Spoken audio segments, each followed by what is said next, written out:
The wind in Ecuador was absolutely relentless. These were the strongest winds I'd faced on my entire journey. Never before had I been physically blown off my bike.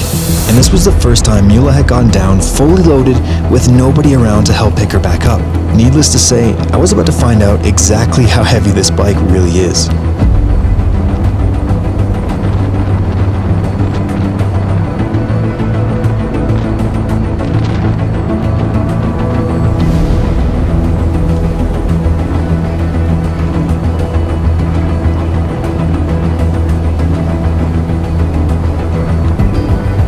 Gas was pouring out, and with every failed attempt, I was burning more energy. I needed a different plan, so I stripped off as much weight as I could before trying again.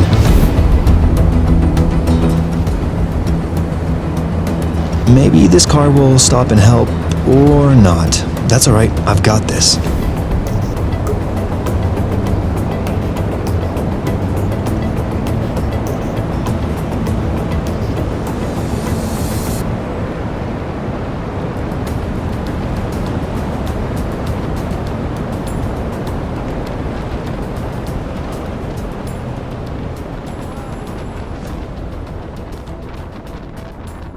Safe to say, that's the last time I'll stop for photos on a windy ridgeline. The wind was so loud that I had to mute most of this footage to save your ears, and trust me, I'm doing everything I can to find a microphone for this GoPro.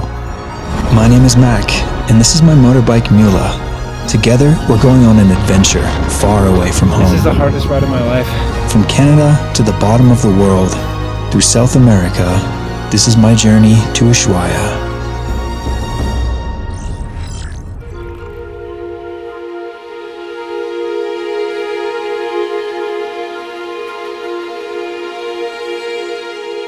Good morning, everyone.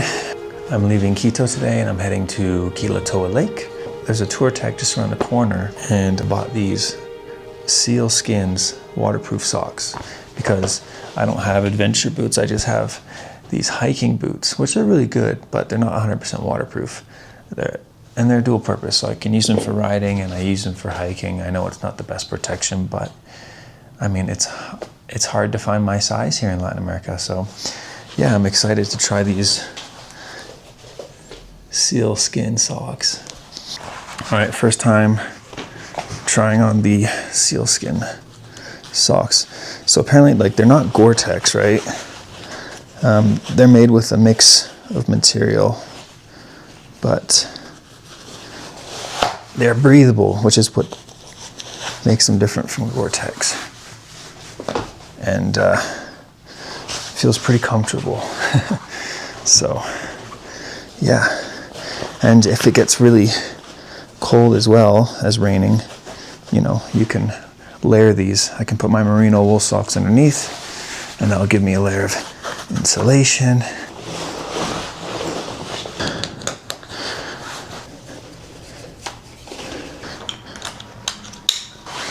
All right, just about ready.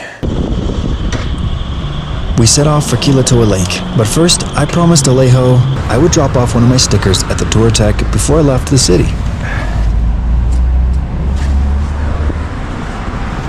Buenas. Ah, ¿qué tal? Sí. Ya le podemos. ¿Cómo? Ya lo pegamos. Sí. ¿Necesita algo? No. No, ya compré algunas cosas el otro día. Ah, perfecto. Y Alejo me dijo para regresar con mi calcomanía. Ah, ¿te puedo tomar una foto pegándolo tú? Sí, sí. Ven, pasa, por favor. Ah, ok. ¿Dónde va?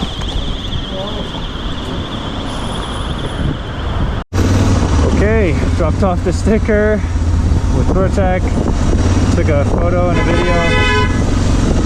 And now we're trying to make our way out of this crazy city, doing rush hour, of course.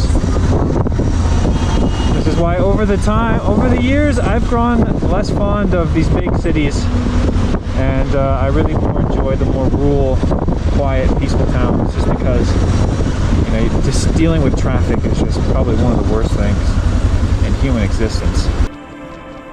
After fighting through some of the usual big city traffic, the cars slowly began to thin out, giving way to towering trees as we climbed back into the mountains. I was excited to hit the road once again, heading south to discover more of Ecuador's incredible mountain landscapes. I took my time winding through the twisty roads, stopping every now and then to soak it all in. Along the way, I spotted an alpaca casually hanging out on the side of the road, so I pulled over to say a quick hello before getting back on my way.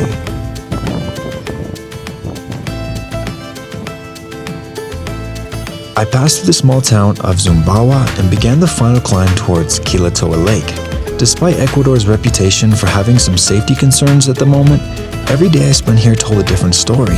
There was just something about this country that gave me a good energy, and I couldn't wipe that smile off my face as I rode through the mountains.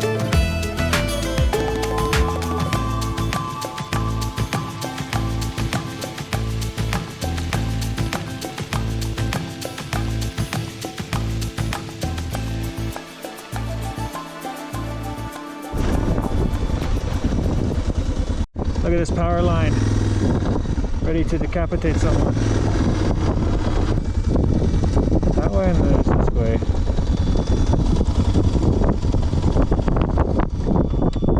Let's see.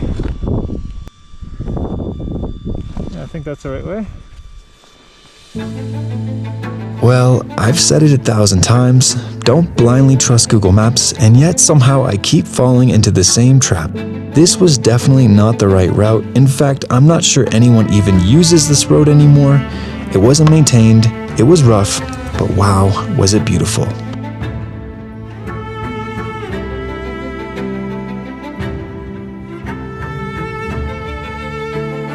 This is what adventure really looks like. One moment everything's going to plan, and the next you've accidentally taken a road into the unknown. By this point, turning around wasn't really an option.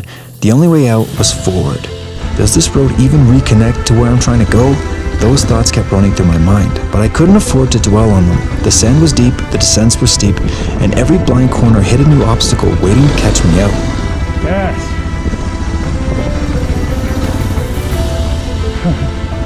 Oh my god.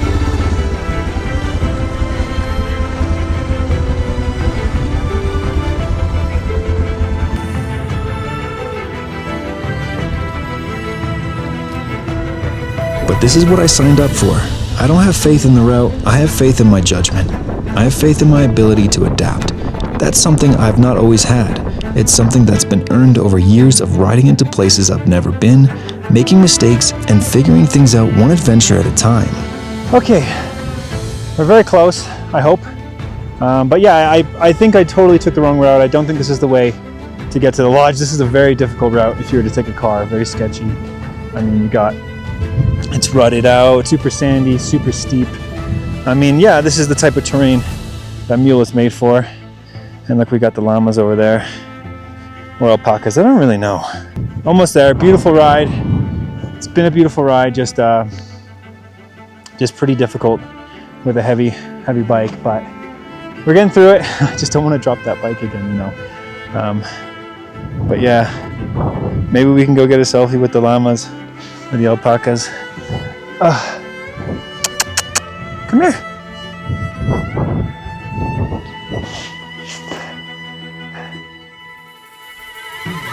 This is what it looks like when you're out here all alone, fully loaded, miles from anywhere, tackling a technical trail. I talk to myself a lot in moments like these, because out here, all I really have is myself, my confidence, and the skills I've spent years developing. This will be the hardest section for sure. I'm going to need to make sure I stay to this side, go slow, and then before the grass, I need to transfer this way. Once I make it past there, we'll be good, but yeah, very rutted. At least it's hard packed here, not sandy, so I have that working in my favor. More than anything, I want to make it through in one piece, so I do everything I can to stack the odds in my favor. If I'm unsure about a section, I stop, walk it first, and plan my line before committing. All right, I swing wide.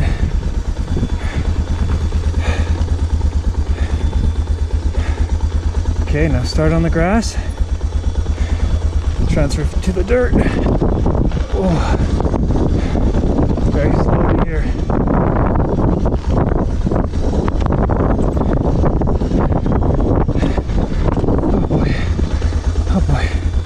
Very slow on this turn.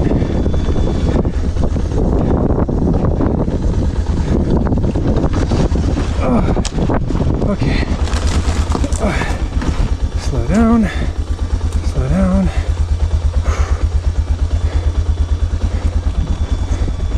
Okay.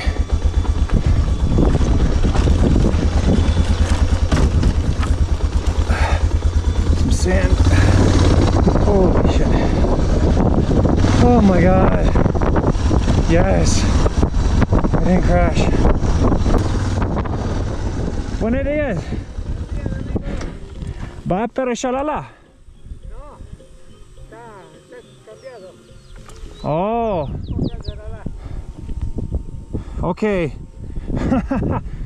Google mapas. Son mentiras. Okay. So, mantener el plano. Okay, muchas gracias. I'm glad I asked that guy. But yeah, super sandy. Oh. Honestly, I'm lost. I'm super lost. The route to get here, pretty Eventually, I passed the sign for Shalala Lodge, and just like that, I knew I was back on the right road. I could finally relax.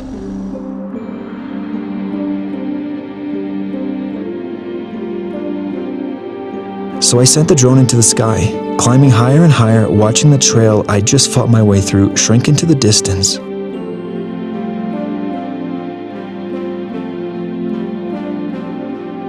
With every switchback, a new perspective opened up. The wind gradually settled, and the anticipation only grew. And I could feel it. I could see it on the map. We were so close. Waiting just beyond the rim was one of the most breathtaking crater lakes in the Andes, a volcanic caldera formed over 800 years ago, now home to a striking turquoise lake nearly 4,000 meters above sea level.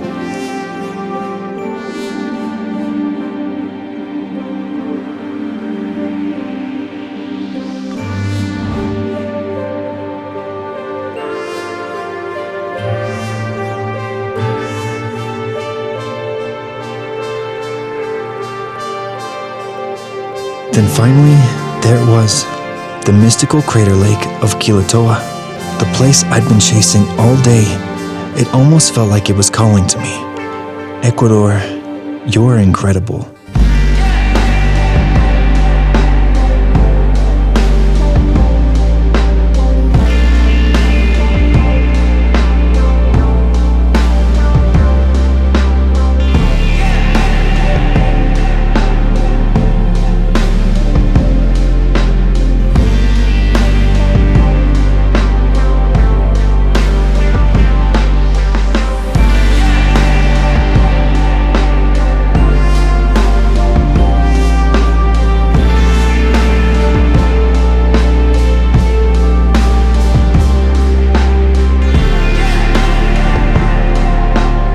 If you're enjoying the journey and want to see more content like this, the best way to support me is to subscribe to the channel and tune in each week to see us progress. I really appreciate all your support, and I'm excited to share more of my adventures.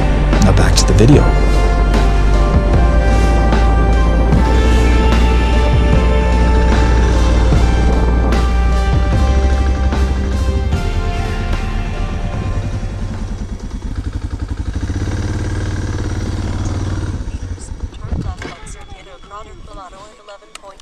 Okay, we're here, we made it.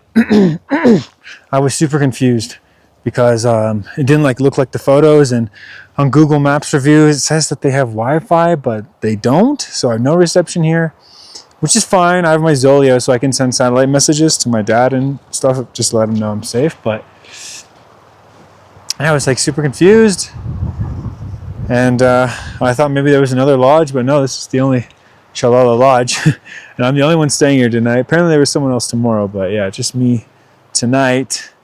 But yeah, there's the bike.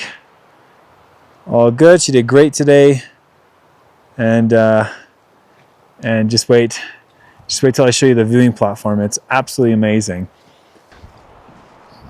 As promised, I'm going to show you the amazing Lake Quilotoa from this amazing mirador that they had built here. And I don't think you're ready for this because it's absolutely stunning. But check this out.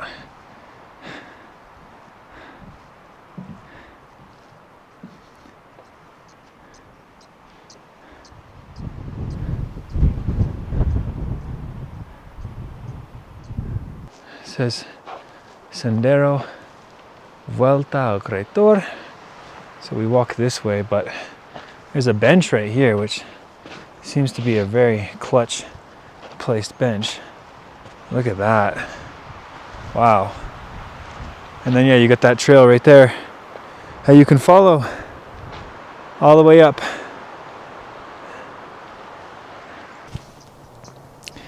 You know, sometimes you get to a place that's just really, really special, you know, and you just, it's been a long, hard day to get here, and this is my payoff. This is the reward. And yeah, I'm really happy I came here. Despite the difficulties of today, everything has worked out really well, and I get to end the day just chilling here in this viewing platform, which is pretty cool. But yeah, I'm just very grateful for, you know, to be here, and I'm grateful to still be on the road progressing this trip after, you know, nearly 3 years. And, you know, I'm continuing to learn. I'm continuing to learn about, you know, myself and traveling, planning. Definitely become more brave, you know, willing to do more technical routes, willing to do more remote routes by myself. And I think that's something that comes with time and confidence and maybe a little bit of complacency. But yeah, I don't know. I'm just rambling. I just wanted to just talk to you guys for a second. You know, I part of my goal for the South American series is to be more engaging with the camera and less cinematic. I still want the cinematic videos, but I just want to talk to you guys about, you know, what's going on up here, and maybe be more relatable. I want you guys to know who I am. You know, I'm Mac. I'm Go for ADV, and I'm riding my Suzuki to Argentina, and we're in freaking Ecuador, man. This is insane. It was an awesome day, one of the best travel days I've had in a while, and South America has not disappointed. It's just been so amazing so far. But yeah, very, very peaceful place to be. But I think it's time to go check on our dinner. Let's go see what they've prepared. Muchas gracias, señor. Wow. ¿Cómo se llama? Sopa de crema de pollo. Ah, ok, sopa de crema de pollo. There you go. Muy bien. Con palomita de maíz. Palomita. Qué bien. With some popcorn.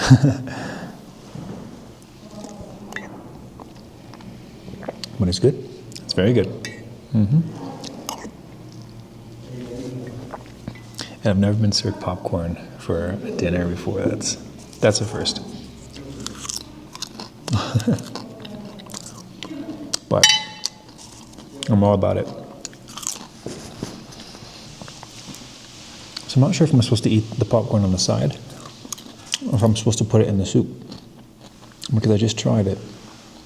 Drop a little bit in the soup and it kind of melts it. So when you take a bite with the soup and the popcorn soup, the popcorn like just melts in your mouth, and it gives it that hint of corn, flavor, which is actually quite nice. Hey, qué rico. Wow. Muchas gracias. La sopa está delicioso. Super delicioso. Muchas gracias. Looks like ensalada, papas fritas, arroz blanca, and some chicken breasts. Very nice. So she just came and brought me some Jugo de papaya. Oh, that's super refreshing. That's really good. Me gusta.